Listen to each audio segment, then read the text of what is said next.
DKShi cabinet suspense ಅಂತ್ಯ. ಪಟ್ಟು ಹಿಡಿದು ಗೆದ್ದವರು ಯಾರು? ವೀಕ್ಷಕರೇ, ಕರ್ನಾಟಕ ಕಾಂಗ್ರೆಸ್ ರಾಜಕೀಯದಲ್ಲಿ ಕಳೆದ 2 ತಿಂಗಳಿಂದ ನಡೀತಾ ಇದ್ದಂತಹ ಬಹುದೊಡ್ಡ ಹೈಡ್ರಾಮಾ, ಸಸ್ಪೆನ್ಸ್, ಹಠ ಮತ್ತು ತೀವ್ರ ಕುತೂಹಲಕ್ಕೆ ಕೊನೆಗೂ ತೆರೆ ಬಿದ್ದಿದೆ.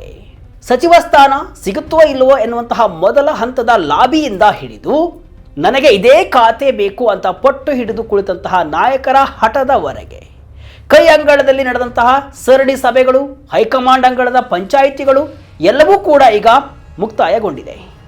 2ನೇ ಹಂತದ ಸಚಿವ ಸಂಪುಟ ವಿಸ್ತರಣೆ ನಡೆದು ಬರ್ತಿ 10 ದಿನಗಳ ನಂತರ ನೂತನವಾಗಿ ಪ್ರಮಾಣ ವಚನ ಸ್ವೀಕರಿಸಿದಂತಹ ಸಚಿವರಿಗೆ ಕೊನೆಗೂ ಖಾತೆಗಳನ್ನು ಹಂಚಿಕೆ ಮಾಡಲಾಗಿದೆ.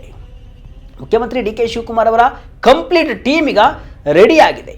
ಸದನದಲ್ಲಿ ಸರ್ಕಾರದ ಪರವಾಗಿ ಅಬ್ಬರಿಸಲು ಕಾಂಗ್ರೆಸ್ ಕಲಿಗಳು ಈಗ ಸಜ್ಜಾಗಿ ನಿಂತಿದ್ದಾರೆ. ಆದರೆ ಈ ಖಾತೆ ಹಂಚಿಕೆಯ ಹಿಂದೆ ನಡೆದಂತಹ ಅಸಲಿ ರಾಜಕೀಯ ಆಟವೇನು? ಯಾರ್ಯಾರು ಹಠ ಹಿಡಿದು ತಮಗೆ ಬೇಕಾದಂತಹ ಖಾತೆಯನ್ನ ಗಿಟ್ಟಿಸಿಕೊಂಡ್ರು? ಯಾರನ್ನ ಸೈಡ್ಲೈನ್ ಮಾಡಲಾಯಿತು? ಯಾರಿಗೆ ಯಾವ ಖಾತೆಯನ್ನ ಕೊಡಲಾಗಿದೆ? ಪ್ರತಿಯೊಂದು ಕುತೂಹಲಕಾರಿ ರಾಜಕೀಯ ವಿಶ್ಲೇಷಣೆಯನ್ನ ಈ ವಿಡಿಯೋದಲ್ಲಿ ಕಂಪ್ಲೀಟ್ ಆಗಿ ನೋಡ್ಕೊಂಡು ಬರೋಣ. ನಾನು ಶಿವಮೂರ್ತಿ ಸರ್ಬಾ.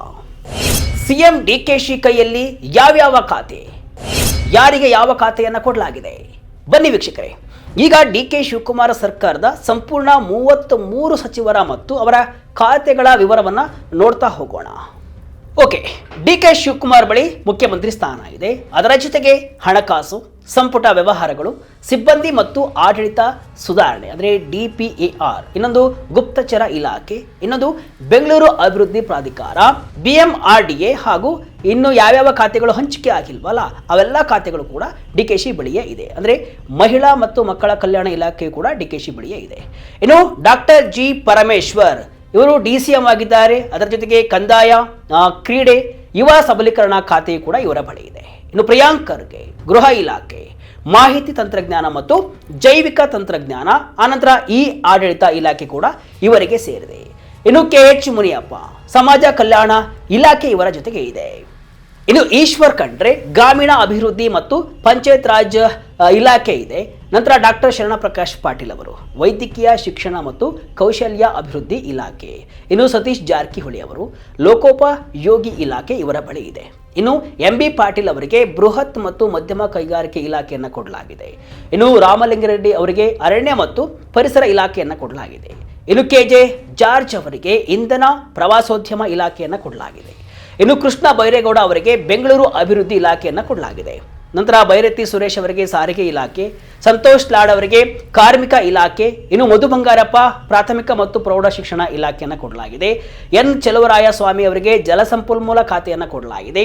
ಇನ್ನು SS ಮಲ್ಲಿಕಾರ್ಜುನ್ ಅವರಿಗೆ ಗಡಿ ಮತ್ತು ಭೂ ವಿಜ್ಞಾನ ತೋಟಗಾರಿಕೆಯನ್ನು ಕೊಡಲಾಗಿದೆ. ಇನ್ನು ಜಮೀರ್ ಅಹಮದ್ ಖಾನ್ ಅವರಿಗೆ ವಸತಿ ಇಲಾಖೆಯನ್ನು ಕೊಡಲಾಗಿದೆ.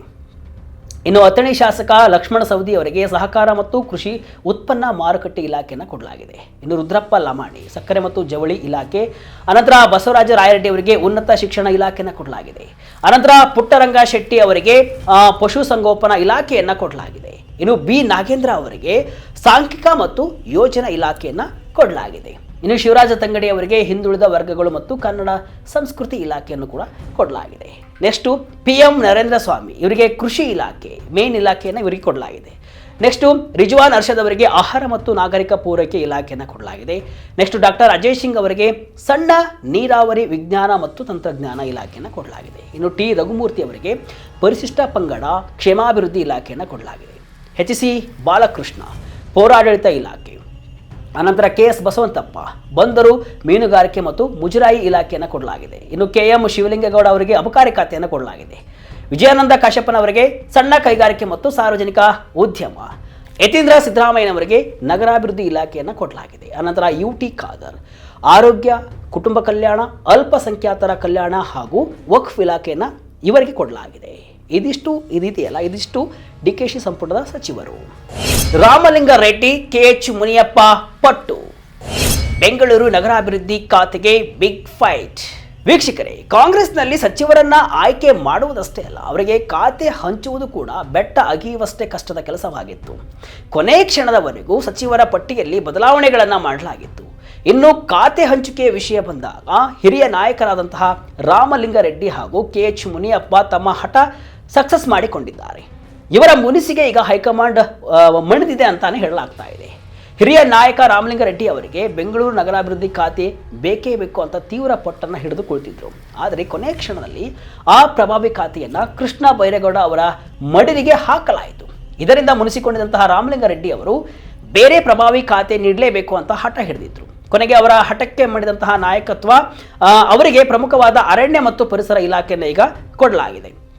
ಇತ್ತ KH ಮುನಿಯಪ್ಪ ಕೂಡ ತಮ್ಮ ಪಟ್ಟಿನಂತೆ ಸಮಾಜ ಕಲ್ಯಾಣ ಇಲಾಖೆಯನ್ನು ಗಿಟ್ಟಿಸಿಕೊಳ್ಳುವಲ್ಲಿ ಯಶಸ್ವಿಯಾಗಿದ್ದಾರೆ.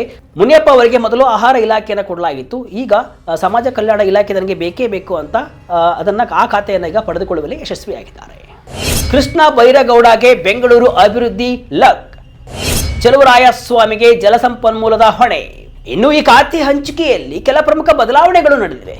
ಮೊದಲ ಹಂತದಲ್ಲೇ ಸಚಿವರಾಗಿದ್ದಂತಹ ಕೆಲವರ ಖಾತೆಗಳನ್ನು ಬದಲಾಯಿಸಿ ಆಘಾತವನ್ನು ನೀಡಿದರೆ, ಇನ್ನು ಕೆಲವರಿಗೆ ಈ ಹಿಂದೆ ಇದ್ದಂತಹ ಅದೇ ಖಾತೆಗಳನ್ನು ಮುಂದುವರಿಸಿ ನಿರಾಳತೆಯನ್ನು ನೀಡಲಾಗಿದೆ. ಹಿಂದಿನ ಸಿದ್ದರಾಮಯ್ಯನವರ ಅವಧಿಯಲ್ಲಿ ಸಚಿವರಾಗಿದ್ದಂತಹ ಮಧು ಬಂಗಾರಪ್ಪ ಮತ್ತು ಪ್ರಾಥಮಿಕ ಮತ್ತು ಪ್ರೌಢಶಿಕ್ಷಣ ಇಲಾಖೆಯನ್ನು ನೀಡಲಾಗಿತ್ತು. ಅನಂತರ ಸಂತೋಷ್ ಲಾಡ್ ಅವರಿಗೆ ಕಾರ್ಮಿಕ ಇಲಾಖೆಯನ್ನು ಕೂಡ ನೀಡಲಾಗಿತ್ತು.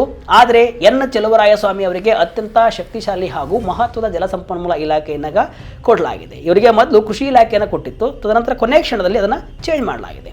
ಇತ್ತ ಬೆಂಗಳೂರು ನಗರಾಭಿವೃದ್ಧಿ ಖಾತೆಯ ಮಹತ್ವದ ಹೊಣೆಯನ್ನು ಕೃಷ್ಣ ಬೈರೇಗೌಡ ಅವರಿಗೆ ವಹಿಸಿರುವುದು ಕೂಡ ಬೆಂಗಳೂರು ರಾಜಕೀಯದಲ್ಲಿ ಹೊಸ ಲೆಕ್ಕಾಚಾರಕ್ಕೆ ಕಾರಣವಾಗಿದೆ. ಈಗ ಫುಟ್ಪಾತ್ ವಿಚಾರದಲ್ಲಿ ನೀವು ನೋಡಿರಬಹುದು, ಸಾಕಷ್ಟು ಕೆಲಸಗಳು ನಡೀತಾ ಇದೆ. ಸಂಪುಟದಲ್ಲಿ ಮಹಿಳೆಯರಿಗೆ ಶೂನ್ಯ ಪ್ರಾತಿನಿಧ್ಯ. ವೀಕ್ಷಕರೇ, ಇಡೀ ಸಂಪುಟದ ಪಟ್ಟಿಯನ್ನು ಒಮ್ಮೆ ಸೂಕ್ಷ್ಮವಾಗಿ ಗಮನಿಸಿದರೆ ಒಂದು ಕಹಿ ಸತ್ಯ ಹೊರಬರುತ್ತೆ. ಕಾಂಗ್ರೆಸ್ ಪಕ್ಷವು ತನ್ನ ಗ್ಯಾರಂಟಿ ಯೋಜನೆಗಳಲ್ಲಿ ಗೃಹಲಕ್ಷ್ಮಿಯರ ಬಗ್ಗೆ, ಮಹಿಳಾ ಸಬಲೀಕರಣದ ಬಗ್ಗೆ ದೊಡ್ಡ ಮಟ್ಟದಲ್ಲಿ ಮಾತನಾಡುತ್ತೆ ಮತ್ತು ಅವರಿಗೆ ಹಲವಾರು ರೀತಿಯಾದಂತಹ ಗ್ಯಾರಂಟಿ ಯೋಜನೆಗಳು ಕೂಡ ಜಾರಿಗೆ ಬಂದಿದೆ. ಆದರೆ 33 ಸಚಿವರನ್ನು ಒಳಗೊಂಡಿರುವಂತಹ ಈ ಬೃಹತ್ DKಶ ಸಂಪುಟದಲ್ಲಿ ಒಬ್ಬ ಮಹಿಳೆಯರಿಗೂ ಕೂಡ ಸಚಿವ ಸ್ಥಾನ ಅಥವಾ ಖಾತೆಯನ್ನು ನೀಡದಿರುವುದು ಕೂಡ ಈಗ ಭಾರಿ ವಿವಾದಕ್ಕೆ ಮತ್ತು ಅಸಮಾಧಾನಕ್ಕೂ ಕೂಡ ಕಾರಣವಾಗಿದೆ. BJP ಇದನ್ನೇ ಇಟ್ಟುಕೊಂಡು ನಾಳೆಯ ಸದನದಲ್ಲಿ ಕಾಂಗ್ರೆಸ್ ವಿರುದ್ಧ ಮುಗಿಬೀಳುವ ಸಾಧ್ಯತೆ ಅಂತೂ ಕೂಡ ಇದ್ದೇ ಇದೆ. ಅಷ್ಟೇ ಅಲ್ಲ, ನಂತರ ಪ್ರಿಯಾಂಕ್ ಖರ್ಗೆ ಅವರಿಗೂ ಕೂಡ ಗೃಹ ಇಲಾಖೆಯಂತಹ ಅತ್ಯಂತ ಸವಾಲಿನ ಜವಾಬ್ದಾರಿ ಕೂಡ ನೀಡಿದರೆ ಗೂಢಚರ ವಿಭಾಗವನ್ನು ಮುಖ್ಯಮಂತ್ರಿ DK ಶಿವಕುಮಾರ್ ತಮ್ಮ ಬಳಿಯೇ ಇಟ್ಟುಕೊಂಡಿದ್ದಾರೆ.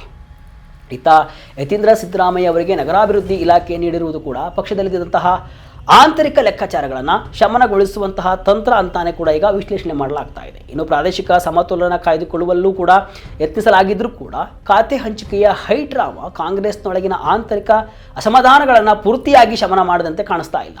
ವೀಕ್ಷಕರೇ, ಕೊನೆಗೂ ಎಲ್ಲ ಕಸರತ್ತುಗಳ ನಂತರ DK ಶಿವಕುಮಾರ್ ಅವರ ಪೂರ್ಣ ಪ್ರಮಾಣದ ಸಚಿವ ಸಂಪುಟ ಮತ್ತು ಖಾತೆ ಹಂಚಿಕೆ ಮುಕ್ತಾಯಗೊಂಡಿದೆ. ಈಗ ನೂತನ ಸಚಿವರು ತಮ್ಮ ಇಲಾಖೆಗಳಲ್ಲಿ ಆಡಳಿತ ಚುರುಕುಗೊಳಿಸಬೇಕಾಗಿದೆ ಹಾಗೂ ಜನರ ನಿರೀಕ್ಷೆಗಳಿಗೆ ತಕ್ಕಂತೆ ಕೆಲಸ ಮಾಡಬೇಕಾಗಿದೆ.